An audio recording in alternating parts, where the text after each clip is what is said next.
तर आज मला लग्न फंक्शनमध्ये जायचं आहे, तर मला सांगा मी ड्रेसमध्ये छान दिसणार की साडीमध्ये छान दिसणार? नाही, लग्न आहे तिथं पाहुणे रावणे येतील, तर मला तिथं साडीच घालायची आहे. तर मी झालेली आहे लग्नासाठी साडी वेअर करून तयार. आता मला सांगा मी साधी जाऊ की मेकअप करून जाऊ?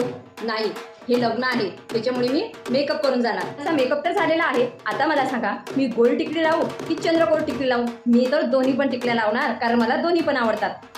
तर आता मी मेकअप आणि टिकली लावून तयार आहे. आता मला सांगा मी मोठं मंगळसूत्र घालू की हार घालू? नाही, मी हार घालणार व्हाईट कलरचा, तो पण तुम्ही बघू शकता. आता मी हार सुद्धा घातलेला आहे. आणि मी कानातले मोठे घालू की छोटे घालू? साडी आहे तर मी आता मोठेच कानातले घालू. आता मी मस्तपैकी मोठी असे कानातले सुद्धा. मला सांगा मी कंगन घालू की काचाच्या बांगड्या घालू? मी कंगन पण घालणार आणि काचाच्या बांगड्या पण घालणार. मी रेडी झालेली आहे, लग्नाला जायची दिसत आहे. आता मला सांगा मी ब्लॅक व्हायलेट घेऊ की गोल्डन व्हायलेट घेऊ? मी तर गोल्डन साडी वेअर केलेली आहे, तर गोल्डनच व्हायलेट घेऊ. मम्मी वेळ होता, चल लग्नाला